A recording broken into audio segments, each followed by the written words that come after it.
Hey guys, welcome to Homesteading Through Our Eyes. Today we are going to talk about preparing to bring our rabbits into the yurt.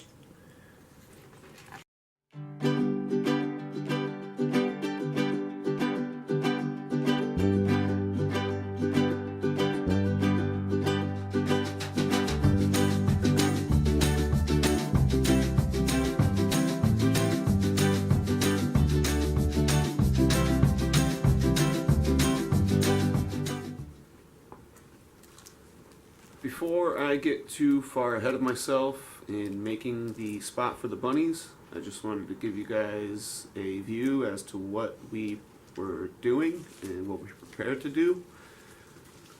The reason we're putting our cage up is strictly for the first few months of the bunnies getting used to the new yurt. And it's only going to be if we have to leave the yurt so that they don't roam around and eat everything and get into some trouble. So originally these were just going to be storage spots under the kids' beds, but we decided that it was a good spot for the bunnies to be held, and also they'd probably be hanging out in there because they love caves and burrows, and that's their natural habitat. So we also decided that we didn't need that much storage. This place is so big that we have plenty of spots to tuck stuff and hide stuff and store stuff that we really didn't need 30, 40 square foot of storage space. If we do store anything under there, it's going to be in plastic tubs, and we're just going to shove them in there and the bunnies will just run around those when need be. So what we went ahead and did is got some poultry netting, 2 foot by 50 foot. We needed about 35 feet, so we went ahead and got that. And now I'm going to run this chicken wire all the way around the outside of the legs of the beds and staple them in. I don't think I'm going to staple them into every single leg. That'll be the next step if Dougley and Leon decide to escape. I also want to bring attention to the fact that these are not meat bunnies, these are pets. We are vegan, or one of us is, and the others kind of try to be. No meat, of course. Cheese is really hard to kick. Anyway, back to the bunnies. So as I said, I'm stapling them into the legs.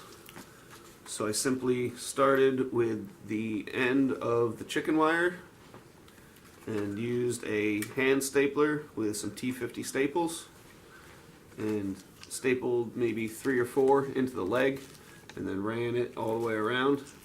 And now we're to the point of coming to the front, and I'll just give you a little demonstration of how the stapling goes.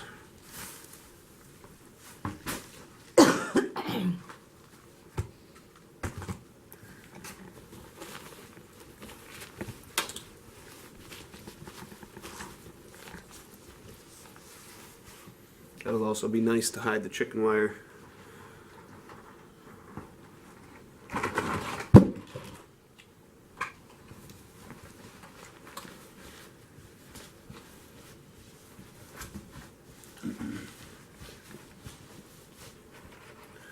So I think what I'll try to do is make a wide door right here to allow for plenty of access, because we're going to be putting the bunny's bathroom in there and food in there, so we'll need a wide access space in order to clean that out and also tend to their needs.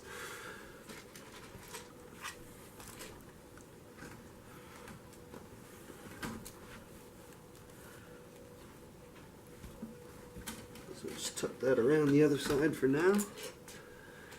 And there is an angle that we're going to need to play with. So I think what I'll do is tack it into this first side.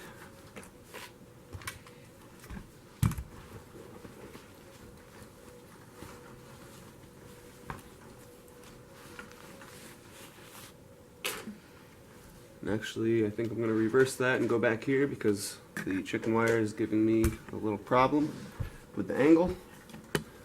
So in order to make that tight and down to the ground, I think I'll tack it in here first.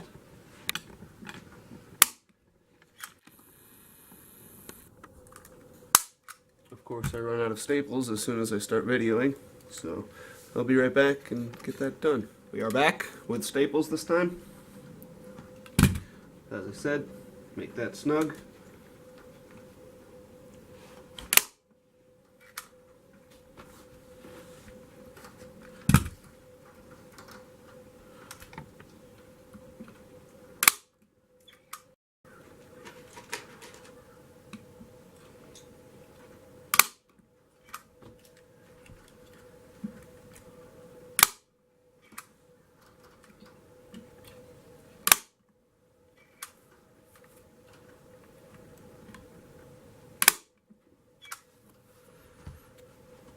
And on to the next.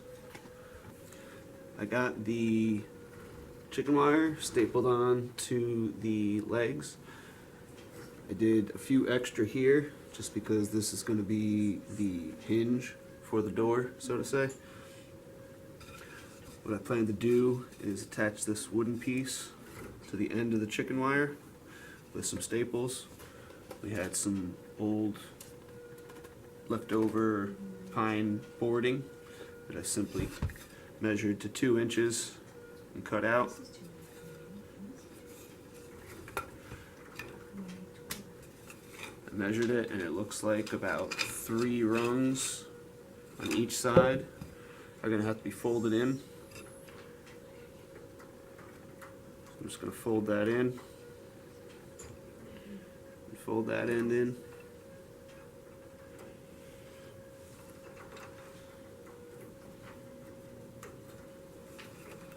And then I'll make it even with the end and start tacking it in.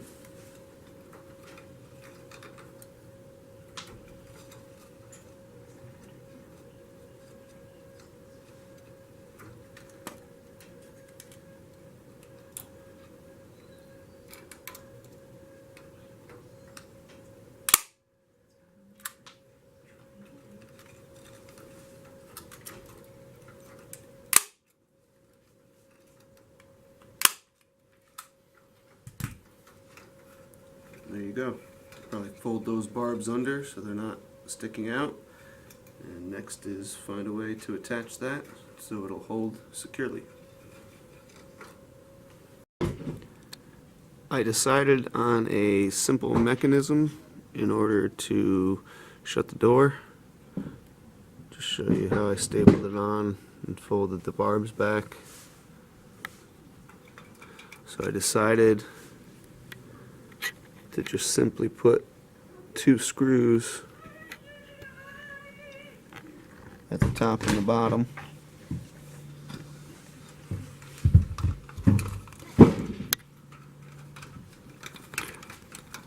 Pull this around the top so that the V part goes around the screw.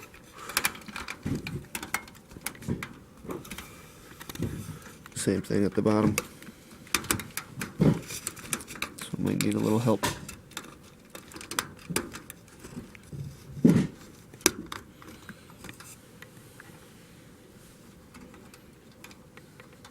Nice and tight and snug and easy and simple. Doesn't look too horrible.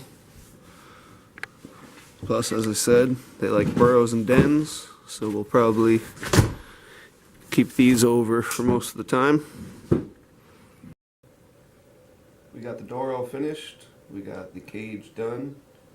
We got the amenities set up, and we have our cuties here, flopped out and resting.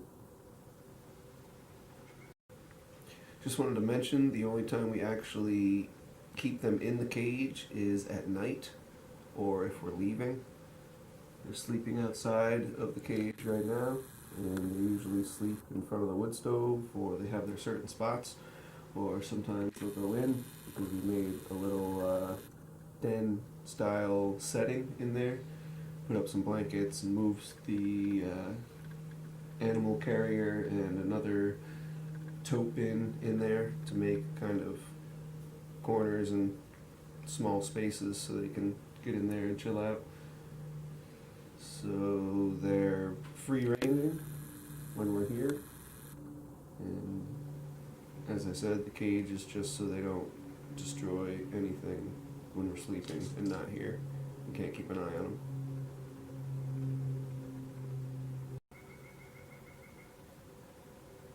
So be sure to check out our other video on how we set up the inside of the cage and what we give them for food and water and playtime and toys and all sorts of stuff like that.